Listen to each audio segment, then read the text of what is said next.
I think that there's an even more prevalent, even more dangerous possibly, and more rampantly spreading pandemic happening right now. It's not COVID, it's the isolation blues. And I think you all know what I'm talking about. Stuck at home, there's been storms, there's COVID, there's whatever else out there that we're afraid of and is preventing us from being out and about and keeping our routine. And it is weighing on us emotionally and physically. Lack of motivation, lack of proper rest, lack of discipline, and just general feeling of being just out of it, or just in a funk, as we call it. A lot of times we often refer to this as seasonal depression too. But I'm gonna call it the isolation blues because I think that's where things maybe started for a lot of us. And I know I'm not the only one who's dealt with this here, because every day, all day, I'm talking to other wonderful women, and I'm hearing from lots of them that this is not an uncommon thing. A lot of people are dealing with this right now. So what are some things that we can do to stop these isolation blues in their tracks and press on with motivation, with discipline, with joy for life, taking care of our bodies, the temple that God has made for us, eating with intention and purpose, communicating with friends, getting out there in the community safely, of course, being in nature, doing craft projects, doing the things that liven up our spirits that God has given us as blessings to find joy in Him. Here's what we gotta do. First, we gotta recognize this is a problem and it is spreading like crazy. So first of all, I want you to know you're not alone. I've been feeling it here and there. I know so many thousands of people are dealing with this. Mental health issues are on the rise. We need to scale it back, and we have the power to do that because God has not given us a spirit of timidity, but a spirit of power, of love, and self-discipline. Power, love, and self-discipline. That is the spirit God has given us. So let us find our joy, our strength, our purpose, our courage, our motivation in God alone, because He is the only one that's going to get us off of the couch when we're feeling lazy. He's the only one that's going to help us choose that healthy meal when all we want to do is binge eat watching our Netflix shows. He's the only one that's going to get us out of here. Stop acting from all the craziness in here, all the depression, anxiety in here, and start acting from here, acting from a heart of love and joy. To reach out to your girlfriend, to get out there, to do the things, to do your house chores, to take care of your body, to care, to be that bright and fun person that you know that you are and God made you to be. So here's some tips that may be helpful. Get yourself a schedule. You need a schedule. And in that schedule, what should we include? A wake-up time, getting ready time, time in God's Word, time for physical activity of at least 30 minutes, time to be outside getting some vitamin D that is so essential to your mental health, time for community and family, and time to rest. Okay, if your schedule does not have these things in there, then there's a problem. If there's not organization, if we're left to our own devices, that is when the sinful nature and the enemy come whispering in, oh, you're not happy with your life. Everything is so hard. Look at how hard your life is. You just can't get yourself out of this funk. Oh, my gosh, look at how much weight you've gained. Oh, can you believe that you ate that whole pint of ice cream last night? Oh, my friends haven't reached out to me. I don't feel like going out. I don't need to go to church. I don't need to be there.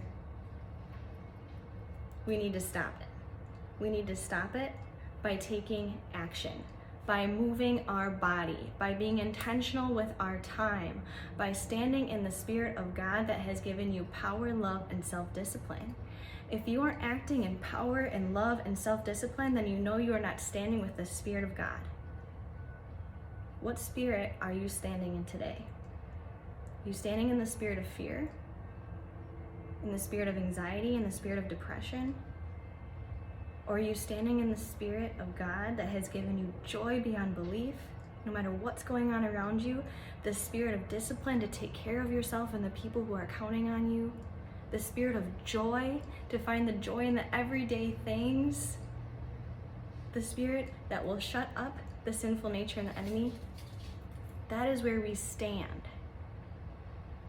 Be intentional about what's going in your mind. We wonder, oh my gosh, I don't know why I've been feeling so down, so in a funk. But if we were to reflect on what we're putting in, I think we would find the source. We're sitting all day on social media scrolling. Look what she's doing. I wish I could do that. That's what that causes. If we don't go on social media with a purpose, with an intention, we fall. We fall. When you're going on social media, what are you going on to do? Have an intention before you open up that app of Instagram, Facebook, Twitter, whatever the heck you got. What are you going on to do? Are you going on to mindlessly look at other people's lives, mindlessly judge, mindlessly compare, mindlessly feel more like meh, mindlessly waste your time? Or are you going on because, hey, I want to see what my friends are up to, and I'm going to find 4 people that I can encourage today. I'm going to find 4 people today on social media that I can encourage. Once I've encouraged those 4 people, I'm going to get off because I'm good. Once I've shared a little bit about the joy of my day, I'm going to get off. I don't need to be on there anymore. Go on social media with a purpose. Social media is a blessing and a tool, okay? And it's a way to spread the gospel. Don't forget that. So when we go on, share the gospel. Share some joy. Share some love with a friend who's also spending a little bit of time on there. That's what social media should be used for. Okay? Otherwise, it's just hindering our mental health. All right? Do we have a wake-up time? Do we have a time frame in which we have to be ready by? If you get up at 6, be ready for the day at 6:30. If you get up at 6, get your workout done by 7. Set a schedule and expectations for yourself because you are practicing discipline and it's something that has to be practiced every single day. Otherwise, it falls to the wayside. If I have all day to get my workout done, or I'll do it here, I'll do it there, I'll do it this time, that time, it's never gonna get done. Why would your future self want to do things more than your current self? Let me tell you something. Anna, in an hour, doesn't want to do her workout any more than Anna does in this hour. So why not just take the Anna now and just get it done? Okay, get it done. It's good for you. Get outside, get your vitamin D. Talk to your coach. If you have me as your personal coach, connect with me, please. I am here for you. If you need someone to talk to, please connect with me.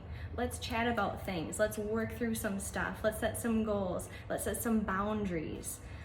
Let's set a balance of what we can use our time for and what the ultimate motivation is. Let's keep our heart and mind on that. It's to serve God and serve others. All right, so you're not the only one who's feeling these blues, but you have to stand in the spirit that God has given you to get out of it. And you can use the tools that He has given you: friends, community, movement, good nutrition, proper rest, a schedule. These are all things that God has given us to keep our heart and mind in check so we can stop being in that horrible funk. Let's take advantage of these tools and let's find the joy of the Lord in our everyday tasks, because every day, every moment is a gift from God. And if you read my post yesterday, it's a gift not to be spent on focusing so much on yourself, because the more we focus on ourselves, the more we get into that funk. Me, myself, and I is always going to press you down and further. But when you are looking purposefully for a friend and neighbor to uplift and encourage, if you're stuck at home, you're going on social media to encourage, not to compare, not to mindlessly scroll. You're going on there for a purpose because you want to share God's love with the world, and that's the way you can do that. All right, you're going to your job because you get to spread the gospel at your job. You're interacting with your family every night, unplugged from social media, because that is your time to focus on spreading the gospel in your own home, which is your number one calling. When we open up our eyes from here to here and here, the opportunity, the love, the joy, the blessings, then comes motivation. Look here. Stand in the Spirit of God and look up and look out. There are people who need you, and you weren't created to serve here. You were created to serve here. And once we realize that, once we stand in that, that's when we have so much motivation and joy for the day. God's blessings to you. I hope you have a wonderful, beautiful day. Stand in the Spirit of God. He's got this.